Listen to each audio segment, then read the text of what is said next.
Constitution club of India Delhi येथे 78व्या स्वातंत्र्य दिनाच्या निमित्ताने आंतरराष्ट्रीय मानवाधिकार राजदूत संघटना व London book of world records यांच्या संयुक्त विद्यमाने नेल्सन मंडेला फेलोशिप अवॉर्ड व तसेच ग्रेट इंडियन पार्लमेंट अवॉर्ड यांचे आयोजन करण्यात आले होते.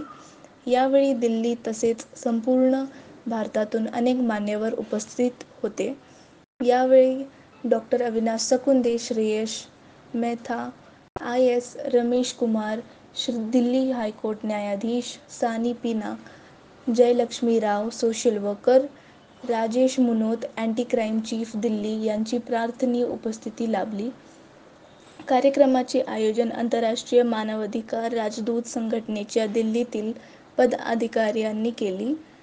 यावेळेस आंतरराष्ट्रीय मानवाधिकार राजदूत संघटनेचे संस्थापक अध्यक्ष डॉक्टर अविनाश सकुंदे यांनी उपस्थित सर्वांचे आभार व्यक्त केले. तसेच इंटरनॅशनल इकॉनॉमिक टाइम्स या मॅगझिनचे उद्घाटन प्रमुख मान्यवरांच्या हस्ते मोठ्या दिमाखात करण्यात आले.